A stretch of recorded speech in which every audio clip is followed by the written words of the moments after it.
Hello everyone, welcome to movie explain. ये कहानी एक लड़की की जिसकी शादी एक छोटे से गांव में डॉक्टर के साथ होती है, लेकिन वो उससे सेटिस्फाइड नहीं हो पाती, इसलिए वो गैर मर्द के साथ रिश्ते बनाती है। मूवी की शुरुआत होती है और हम एक लड़की को देखते हैं जो कि जंगल में भाग रही होती है और यहाँ ये लड़की काफ़ी दुखी और परेशान नजर आती है। उसे देखकर ऐसा लग रहा था मानो जैसे वो दर्द से तड़प रही हो। और फिर चलते चलते वो लड़की एक जगह पर गिर जाती है और यहाँ हम उस लड़की के हाथ में एक छोटे से बॉटल को देखते हैं। यहाँ से सीन फ्लैशबैक में जाती है और हम कुछ समय पहले का सीन देखते हैं जहां हम एमा नाम की एक लड़की को देखते हैं जो अपनी पढ़ाई पूरी करके अपने घर जा रही होती है, क्योंकि उसके पिता ने उसकी शादी एक डॉक्टर के साथ फिक्स कर दी होती है।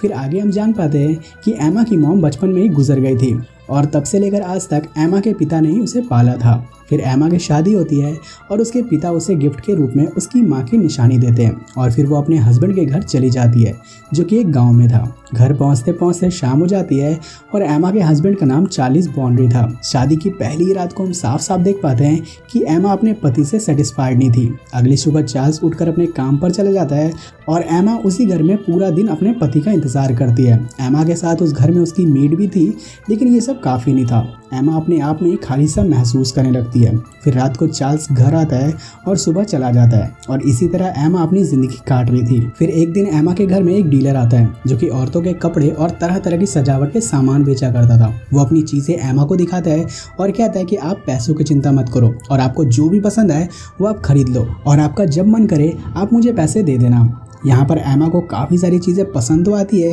लेकिन उसने इस बारे में अपने पति से बात नहीं की थी, जिस वजह से वो वहाँ पर कुछ भी नहीं खरीदती। फिर एक दिन चार्ल्स एमा को गांव के सैर करवाता है। वो बहुत ही छोटा सा गांव था और एमा को इन सब में बिल्कुल भी इंटरेस्ट नहीं होता। फिर चार्ल्स एमा को कुछ लोगों से भी मिलवाता है, जहाँ वो लियोन से मिलती है जो कि एक क्लर्क था। गाँव छोटा सा था, इसलिए लियोन और एमा अक्सर मिल जाया करते थे और बातों ही बातों में वो दोनों एक दूसरे को पसंद करने लगे थे। फिर एक दिन लियोन एमा के घर आता है और वो एमा को उसके साथ सैर पर चलने को कहता है। अब क्योंकि एमा अक्सर घर में बोर हुआ करते थे, इसलिए वो यहाँ लियोन के साथ चली जाती है, जहाँ लियोन एमा को गिफ्ट के रूप में पेरिस का नक्शा देता है, जिसे देखकर एमा बहुत खुश होती है। दरअसल एमा का बचपन से ही सपना था कि वो पेरिस जाए। अब उसके बाद एमा और लियोन का अफेयर स्टार्ट हो जाता है। एक दिन जब चार्ल्स सोने चला जाता है, तब लियोन एमा को लेकर बाहर चला जाता है, जहाँ वो उसे बताता है कि वो उसके प्यार में पागल है और वो उसके बगैर नहीं रह सकता। और ये कहकर वो एमा को किस करता है, लेकिन एमा कहती है कि मैं मैरिड हूँ। पर लियोन जानता था कि एमा के सपने बहुत बड़े हैं और वो क्या सोचती है। अब रात को एमा लियोन के बात पर गौर करती है और दिन में भी उसके बारे में सोचती है। रात को डिनर करते समय चार्ल्स एमा को बताता है कि लियोन शहर जा रहा है। ये सुनकर उसे बहुत हर्ट होता है, क्योंकि अब वो फिर से अकेली हो गई थी। एक दिन एमा के घर में मार्कस और उसका एक आदमी आता है। मार्कस बहुत ही अमीर था और वो अपने आदमी का इलाज करवाने के लिए चार्ल्स के पास आया था। तब एमा और मार्कस एक दूसरे को देखते हैं और अट्रैक्ट हो जाते हैं। मार्कस चार्ली को अगले संडे उसके साथ शिकार पर चलने के लिए कहता है। वो एमा को भी आने को कहता है।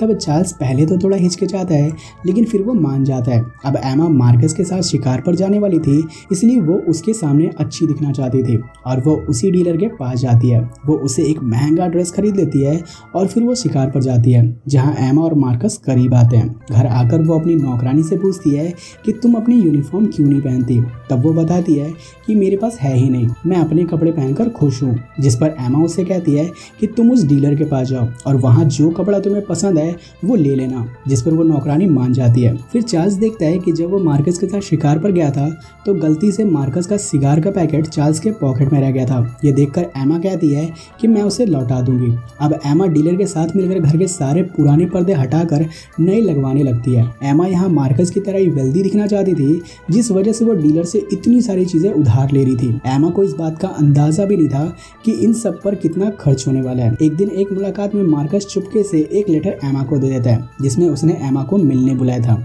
तो वो उससे मिलने जाती है, पर एमा उससे कहती है कि मैं सिर्फ तुमसे दोस्ती कर सकती हूँ। ये सुनकर मार्कस वहाँ से गुस्सा होकर चला जाता है, लेकिन धीरे धीरे एमा मार्कस की तरफ अट्रैक्ट होने लगी थी और आखिरकार वो उसे एक लेटर लिखकर मिलने बुलाती है और वो दोनों इंटीमेट होते हैं। अब वो हर रोज उससे चुपके चुपके मिलने लगती है और उसके साथ इंटीमेट होने लगती है और अब तो गाँव के लोगों को भी इस पर शक होने लगा था। एक दिन एमा मार्कस से कहती है कि तुम मुझसे शादी करके मुझे पेरिस ले जाओ। तो मार्कस कहता है कि मैं ऐसा नहीं कर सकता क्योंकि तुम शादीशुदा हो।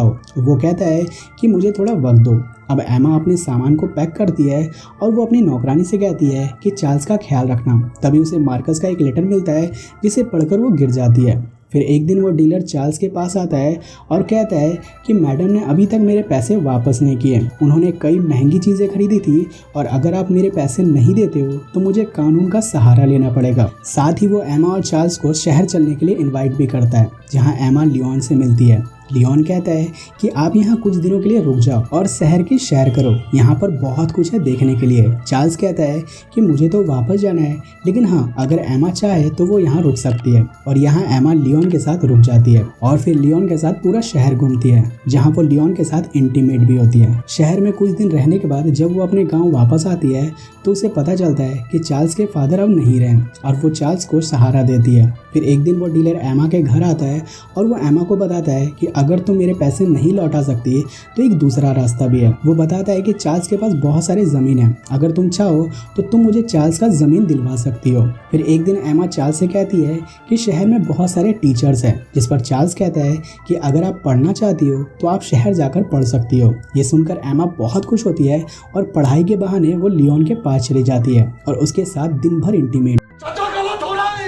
अब वो हर रोज़ ऐसा ही करने लगी थी, लेकिन जब एक बार वो अपने घर आती है तो चार्ल्स उसे बताता है कि मैंने वो बिल देखा है, हमें उस डीलर को बहुत सारे पैसे देने हैं। यहाँ बातों ही बातों में उन दोनों के बीच झगड़ा हो जाता है, जिसके बाद एमा उस डीलर से मिलती है और बिल देखती है जो कि बहुत ही ज़्यादा था। एमा कहती है कि मेरे पास देने के लिए कुछ नहीं है, जिस पर वो डीलर कहता है कि तुम्हारे पास चार्ल्स की प्रॉपर्टी है। वो शहर जाकर लियोन से भी मदद मांगती है, लेकिन लियोन कहता है कि इसमें मैं तुम्हारी कोई मदद नहीं कर सकता।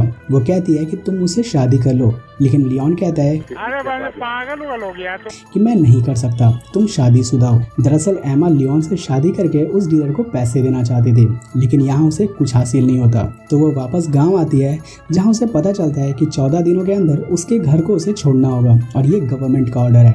वो इसके बारे में डीलर से बात करती है, जिस पर वो कहता है कि मैं आपकी कोई मदद नहीं कर सकता। इसके बाद वो मार्कस से भी बात करती है, लेकिन वो कहता है कि मेरे पास पैसे नहीं है और वो वहाँ से भी निराश होकर बाहर आ जाती है। तब उसे अपने फादर का दिया हुआ गिफ्ट याद आता है, लेकिन जब वो उसे बेचती है तो उसे उसके बदले केवल एक सिक्का मिलता है। अब उसके पास कर्ज चुकाने का कोई रास्ता नहीं था, इसीलिए वो उस डीलर को सिड्यूस करने की भी कोशिश करती है, पर डीलर यहाँ सख्त लौंडा होता है और अब एमा पूरी तरह निराश हो जाती है और अब उसके पास बस एक ही रास्ता था। वो घर आती है और चार्ल्स की दवाई में से एक बोतल जहर उठाती है और फिर घर से बाहर निकलती है और जहर को पी जाती है। वो बहुत दुखी थी क्योंकि अब उसके पास पैसे वापस करने का कोई भी रास्ता नहीं था, इसलिए उसने मरना ही सही समझा। वो थोड़ी दूर जाती है और उसके पेट में दर्द शुरू हो जाता है और वो वहीं गिर जाती है और यहाँ उसकी मौत हो जाती है। फिर रात को गाँव के सारे लोग उसे ढूंढने लगते हैं और यहाँ ये मूवी एंड हो जाती है।